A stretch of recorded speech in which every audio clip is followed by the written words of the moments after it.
There's only one Don King. Only one Don.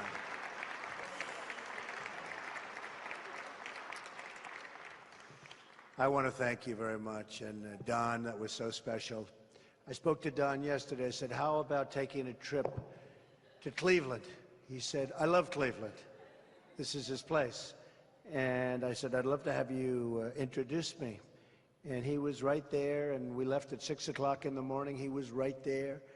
And he's an amazing guy, and he's been a friend of mine for a long time. And I don't want to say he's a good guy because I don't want to destroy his reputation.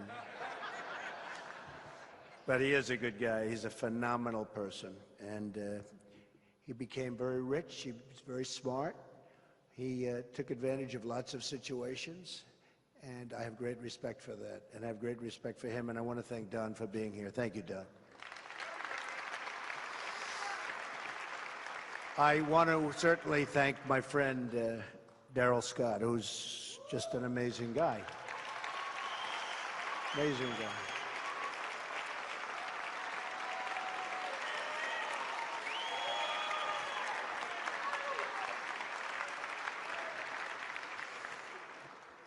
I met Daryl through Michael, and then I saw Daryl on television. I called Michael. I said, this man is fantastic. Where do you find somebody like this? I have to really get to know him a little better, and I have gotten to know him better. And he is he's spectacular. And I watch him on television, and I feel so sorry for the people that are on the other side of the table, because I've only seen you about 100 times so far. Nobody else has won. He knows how to win, and he loves you folks. I will tell you that. He loves you folks, and he loves this church. So, Daryl, thank you very much. I appreciate it. Pastor Scott. Pastor Scott. And, Michael, thank you not only for the introduction, but also for a beautiful speech. I think Michael worked very hard on that speech, actually. Ben Carson has been my friend for a long time, and he was tough. He was tough. Where's Ben?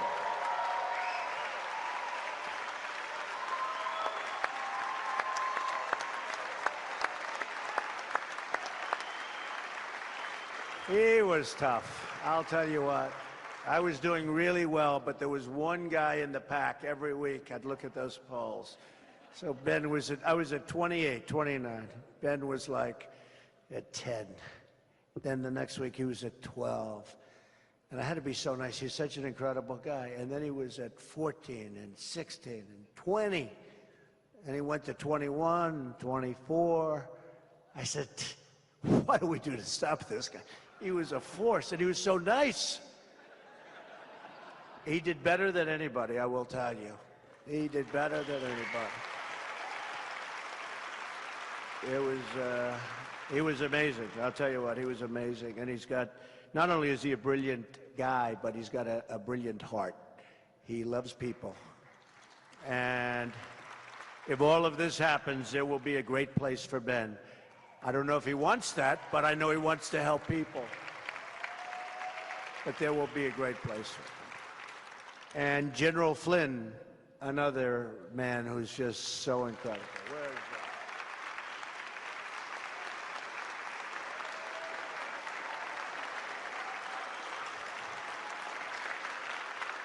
that? Oh, boy. There's a tough general. I always talk about MacArthur. I'm a big fan of General Douglas MacArthur and General George Patton. And if they saw what was going on today with all the butchery and all of the problems, they're spinning in their grave right now at the way we fight. Because we have to end that problem. And this is a man that knows how to end problems. And General Flynn, along with General Kellogg and some of our other friends, we have so many friends. We have over 200 generals and admirals supporting us now. Can you imagine that? I didn't know they had that many. I didn't know they had that many generals and admirals. But we've had, and then the other day you probably saw that we had 17 Congressional Medal of Honor winners endorse me. So we had the admirals, we had the generals, and we had the Congressional Medal of Honor winners. And it's been really an amazing period of time. So I just want to thank everybody. And I want to thank the African-American community, because I don't know if you've been watching, but the poll numbers are going like a rocket ship. It's amazing.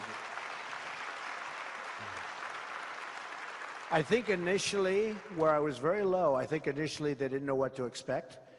And as I spoke about the inner cities, which are in such trouble, and I spoke about instances like we're having today with Charlotte and Tulsa and problems, and we want to see that unify as quickly as possible. Those are two problems that we have to get that unified and taken care of. It's sad to see. But as I spoke about the inner cities and what I'll do, and it's interesting because I went down a list of problems in the inner cities, and I'd said this 3 or 4 times before, and I go down the list and we talk about the incredible crime. Incredible. Chicago, I think, has had 3,000 shootings, as an example, from just the beginning of the year. 3,000. And thousands of people are being killed, and it's very horrible. But I talked about the crime, I talked about the lack of education, the bad schools, and I talked about jobs. The jobs are just so bad. And I said it 3, 4, 5 times, and then one day I said, what do you have to lose? I mean, what do you have to lose? I'm going to fix it. What do you have to lose? And somehow that resonated. Some people didn't like it, but I said, what difference does it make? I mean, it's true. What do you have to lose? And it resonated, and it's been amazing how it's resonated, because it's true. The Democrats have run the inner cities for, in some cases, up to 100 years, unbroken. Unbroken. And we're very different. I'm different. And I'm different from a lot of Republicans, frankly. And that's why we're winning states that aren't even in play for other Republicans.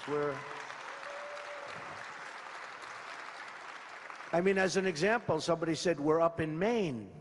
Maine's not a state where Republicans are exactly, you know, flocking to.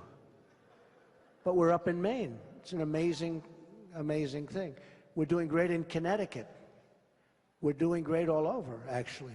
So we're winning Florida. We're winning Ohio. I see we're winning North Carolina. We're winning, it's just an amazing thing. We're winning Colorado. We're up 4 points. And we're up in other places that are just amazing places and great. And we're thrilled. We just had a very good poll from New Mexico. New Mexico. So we're winning areas that are not usually areas that people consider in play. That's why you're seeing the boards. Remember the boards 3 or 4 weeks ago? The whole electoral map. Well, Trump has a very... Now all of a sudden all these states are opening up. They're saying, wait a minute, what's going on here? And they're writing about it, and we are working very, very hard. And hopefully at the end. And I want to also, I have to thank Mike Pence. What an unbelievable person this is. And, you know, the first time I met Mike, I liked him a lot. And he was very much considered that this was going to be his position. A lot of people wanted him to run. He's done it, right? He's run incredibly in Indiana, very, very popular, has one of the most successful states. They have a AAA bond rating. Their taxes have gone down. Their employment has been incredible. And they brought companies in, one of the few places that has actually brought companies. It's been a great story, and the story he's done is incredible. But the first time I met him, we had a wonderful meeting, lasted 20 minutes, and I actually asked him for his endorsement because I was running in Indiana, which we won in a landslide, which was very nice. And he couldn't do that because of the fact that he had other commitments, and he endorsed Ted Cruz. But the next day when he made the endorsement, I thought it was more of an endorsement for me, because he started talking about how great Donald Trump is. Then he said, I'm voting for Ted Cruz, and let's get back to Donald Trump. The guy's unbelievable. In fact, Ted Cruz didn't know whether or not he was endorsed. Most people thought he endorsed me. I thought it was one of the great. But I liked him. I liked him, regardless. I liked him. He said something after that first 15 or 20 minutes left, and he said, Donald, may we pray. Now, that doesn't happen too often coming from New York when I leave an office. It's usually like they have bad thoughts. Believe me, bad, bad thoughts. But he said, did you know that, Pastor? He said, may we pray. Now Daryl's really inspired by Mike. But Mike is great. And we did pray. And Mike is great, and his family, Karen and the family, are incredible. So that was a really good choice. I wrote some things out that I think so much about. Thank you. Thank you. Stand up, Mike. Karen, stand up. Amazing. He's been an amazing partner, and he's all over the place. Yesterday he was in Virginia, and it was a downpour. They had a great group of people, and I never want him to get the kind of crowds I get, because I'll probably then get angry at him and jealous. But he'll teach me not to be jealous, something Daryl's going to work on. But he had a great crowd yesterday in Virginia, and there was this massive downpour, like record-type setting, and they were all outside, I guess on a lawn, and they were drenched. And he said, called me up, he said, nobody left. And the press actually covered it. They said nobody left. They've never seen anything like it. And that's a good sign, because I think we're going to do really well in Virginia, too. So that's a good sign. So, Michael, thank you. And very special guy. And Omarosa, don't leave Omarosa. She's a wonderful woman. Don't leave. She's a wonderful woman. She has done so much for me with the African American community, with communities generally, and she's another one. She is such a fine person, and nobody knows it, and I just blew her income for the next 20 years. You are amazing, okay? And I just want to thank you very much for everything you've done. She works so hard. She feels so strongly. Thank you. Omarosa. I mean, I did help make her a star, in all fairness. I don't feel so guilty. So thank you. I wrote some things out having to do largely with inner cities, and the inner city right here, and I'll read it out for you, but I feel very strongly about it. So much can be done. So much can be done, and it's not being done. They come and they take your vote, and then they say, we'll see you in 4 years. Thanks a lot, and we'll see you in 4 years, and we're going to do it a lot differently. For centuries, the African American church has been the conscience of our country. It's from the pews, pulpits, and Christian teachings of black churches all across the land that the civil rights movement lifted up the soul of our nation. It's from these pews that our nation has been inspired toward a better moral character, a deeper concern for mankind, and a spirit of charity and unity that binds us all together. The African American faith community has been one of God's greatest gifts to America and to the American people.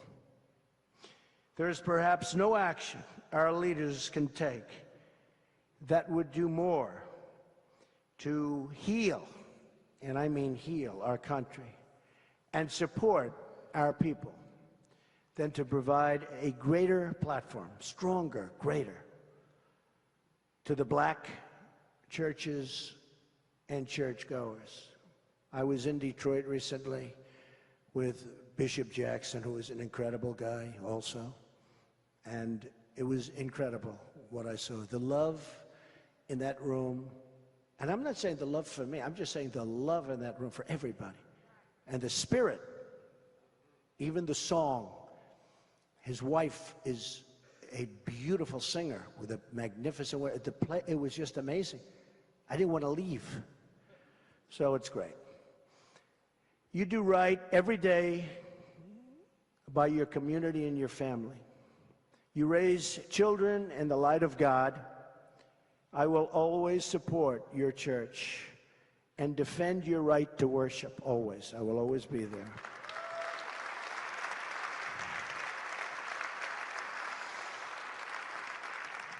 I am here today to listen to your message, and I hope my presence here will help, and very much help, your voice to reach new audiences.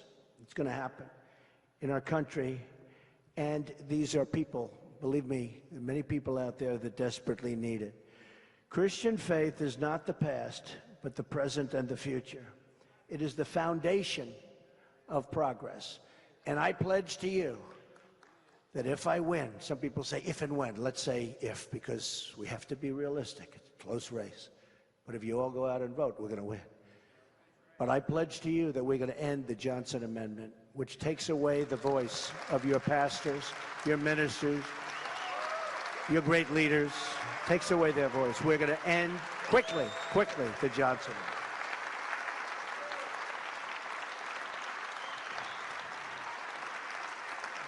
It's so important. Thank you.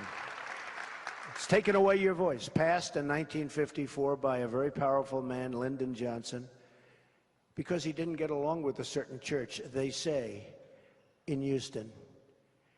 Because the pastor was maybe against him, maybe not with him, maybe something was going on. It shows you the power of Lyndon Johnson. All respect, you have to respect it. But he had this past that takes away your leaders and your people that you most respect. People like Pastor Darrell Scott. He's not allowed to talk politics. If he does, they take away his tax exemption. So what they're doing is they're silencing your leaders. They're silencing the people that you want to hear. It's not fair, because they're the people I want to hear also. So we're going to get rid of the Johnson Amendment. As I campaign all across this nation and in every community, I will have an opportunity to lay out my plans for economic change. I will have a chance to discuss school choice, which is so important, and how to put every American on the ladder to success, meaning a great education and a great job.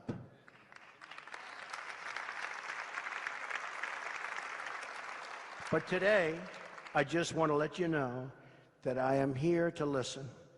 To you, I'm going to listen, and I'm always going to listen. It's a promise that I make. I'm running to be president for all Americans, every single one. Our nation is too divided. We talk past each other constantly, not to each other. And to those who seek office, we do not do enough to step in to the community and learn what is happening and what is going on. They don't do it. Again, they want your vote, and they're gone. I'm here today to learn so that we can together remedy injustice in all of its many very unattractive forms. Our political system has failed the people and works only to enrich itself. I want to reform that system so that it works for you, all of you. I believe true reform can only come from outside the system, from outside the establishment. Becoming the nominee of the party of Abraham Lincoln has been the greatest honor of my life. It's on his legacy that I hope to build the future of our party. I believe we need a civil rights agenda for our time, one that ensures the right to a good education and the right to live in safety and in peace. It also means the right, so true, so unsafe. When you see people being shot in the streets, walking to a store with their child, oftentimes their child being shot for no reason whatsoever. So sad. It also means the right to have a government that protects our workers and fights for our jobs. I want to rebuild our country, and I want to rebuild our inner cities. It's time. It's time.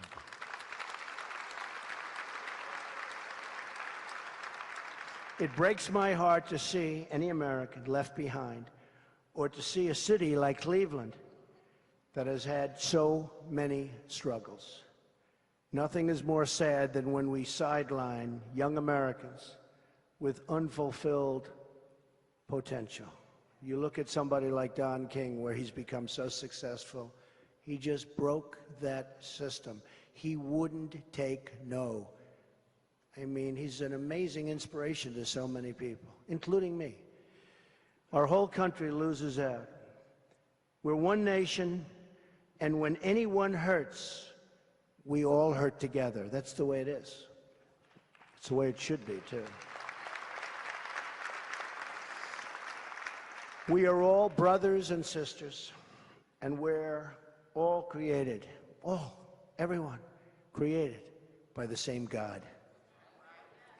We must love each other and support each other, and we're all in this together.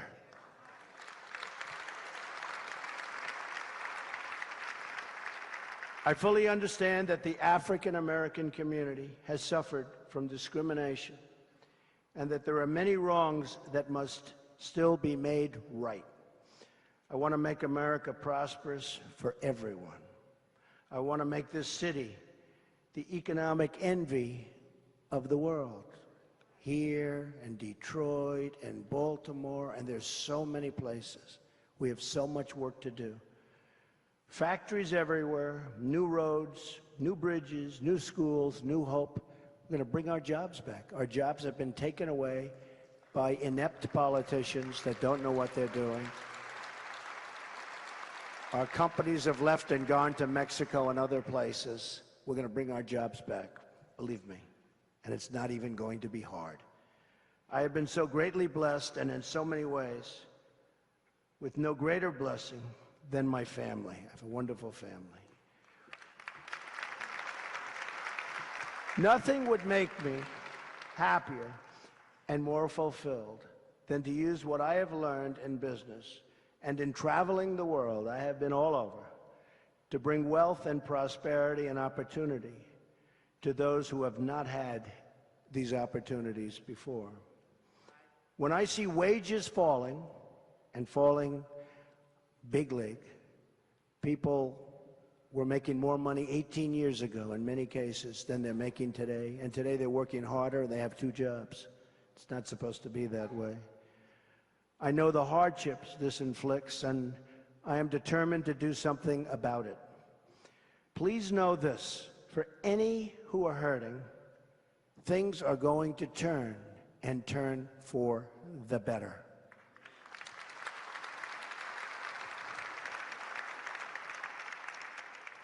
We are going to win again as a country, and we are going to win again for all of our people, not just certain segments of our people, for all of our people.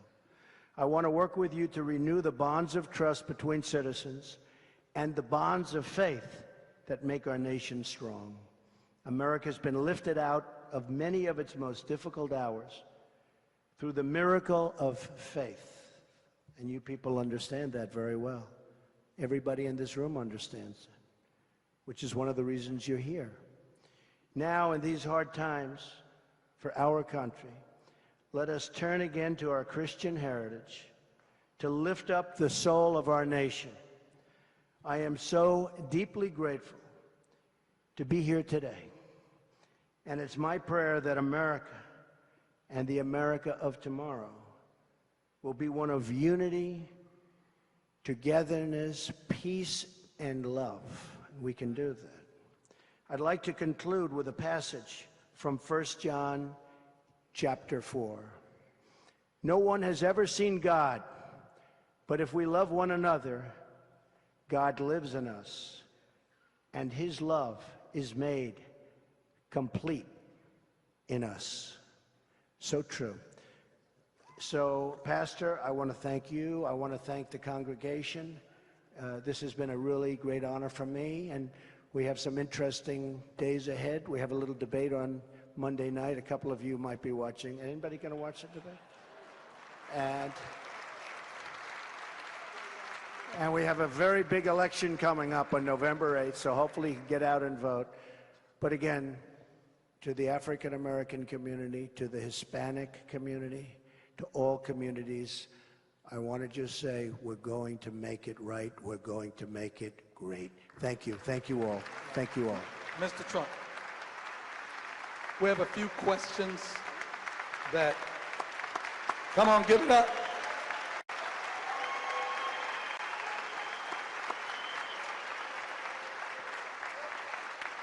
We have some questions that we solicited from the pastors. We have pastors here from all over the great state of Ohio. Some drove a long distance, and we asked them some questions that we would like for you to answer. Question number 1, our failing public school systems are holding our children back. What is your plan to help our children get access to the best possible education, and what is your view on school choice? Okay, We have to have choice. Choice is a must. And we have to end Common Core and bring education local. Common Core is a disaster.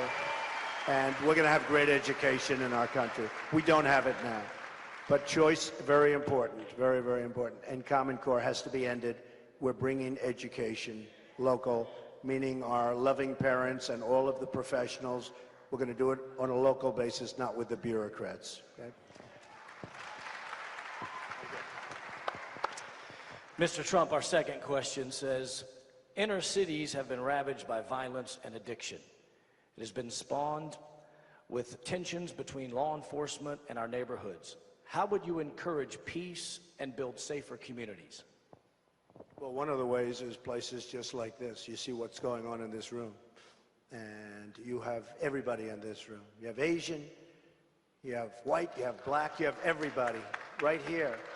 And you see what's happening. So, I mean, the churches are so important in all of our religious institutions. And the other thing, we have to stop the drugs from pouring in from across the border.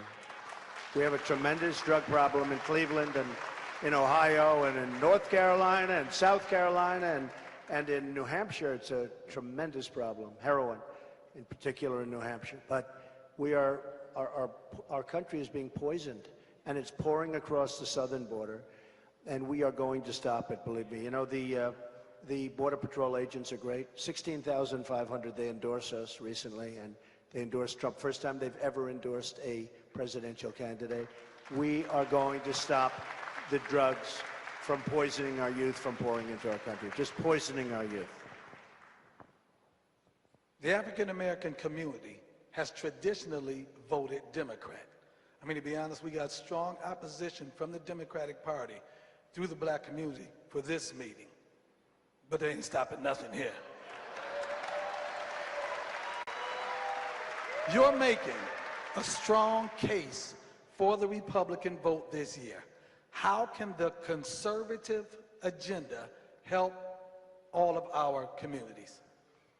Well, you know, it's not even about a conservative agenda. You've been trying and working in the inner cities with the Democrats for so many years, sometimes over 100 years. There are actually communities, and they're a disaster.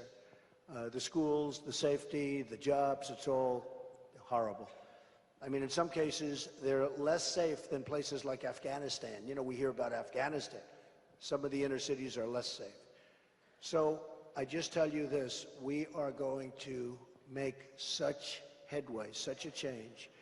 And you know they're not going to do it. Because, Daryl, they've been doing it for 50, 60, somewhere, I mean, minimum is like 32, I think. There's one city, 32. Unbroken. Unbroken.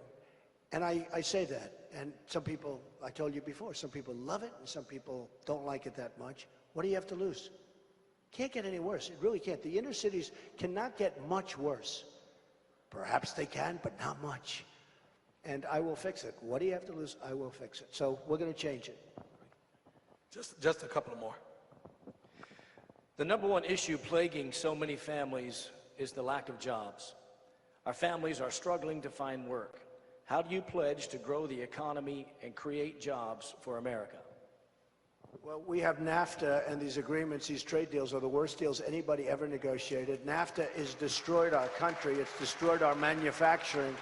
Our manufacturing has gone to Mexico and all these other countries, and we're going to renegotiate those deals, and we're going to make them either very good and very fair, or we're going to terminate them. We'll start all over again. Believe me, we're going to bring our jobs back.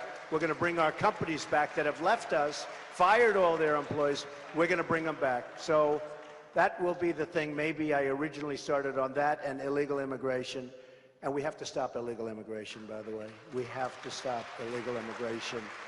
And Hillary Clinton is not in any way, shape, or form capable of doing that. Two more. This is a question that I believe each and every pastor in this room is concerned. Once this election is over, in what ways will you continue to engage the faith community? When we're not simply for votes or whatever, but where we have a continued access to the White House to speak what we perceive to be the voice of God to you? Well, I can tell you a number of the ways are by getting you folks, Darrell, all of you, and Ben Carson and everybody, totally involved with the communities. Because right now you don't have any involvement with Washington, very little. And the involvement that you have, which is a Common Core involvement, the involvement that you have is not a good involvement. We're going to be very much involved with the inner cities, and we're going to create incentives for the inner cities so that the inner cities can grow and produce jobs. And we're going to bring our jobs back from all these countries that have stolen them like we're a bunch of babies. It's like candy being taken away from a baby. That's the way they took it.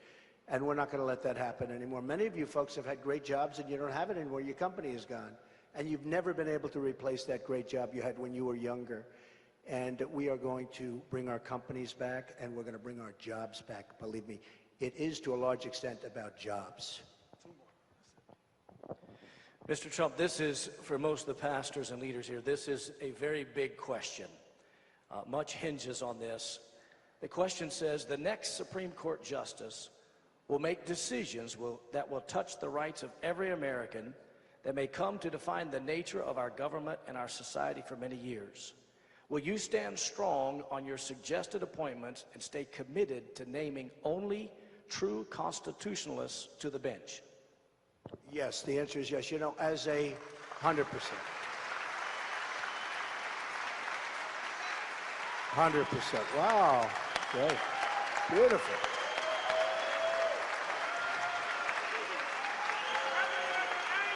Beautiful.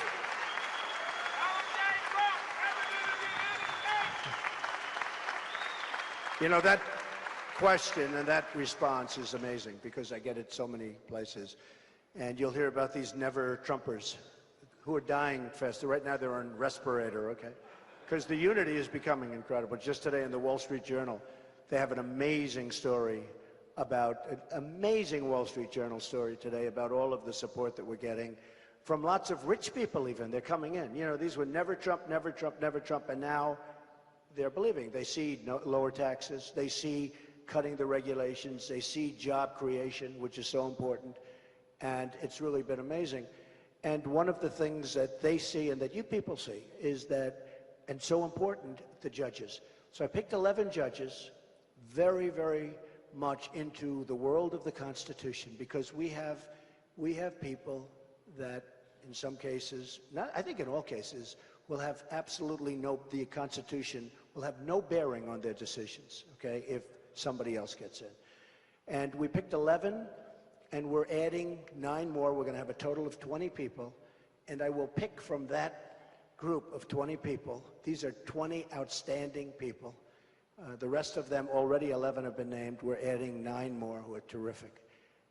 Very much Federalist Society choices, Heritage and Federalist. And they're really, really amazing judges, and I will pick from that group. And these judges, you know, we lost Judge Scalia, and these judges are very much the mold of Judge Scalia. So I think it's a very important, so important. So important, this election. So those people and those Republicans that aren't helping, they should be ashamed of themselves. I tell you, they should be ashamed of themselves. The final question. I know that's right. This is the final question. I just added it. It's a question that involves all Americans, not just black Americans. But it's a question that's on everyone's mind. And I feel honored to be able to ask you this question and for you to answer it for the first time, to address it for the first time, because I know the media is here. How y'all doing? And your response is going to reverberate around this planet. So you can take your time and think it through. What do you have to say about the recent shootings of unarmed black men by the police, up to and including the shooting in North Carolina on yesterday and the shooting in Tulsa the day before? Well, as you know, I'm a tremendous believer in the police and law enforcement because we need that for ourselves. We need it.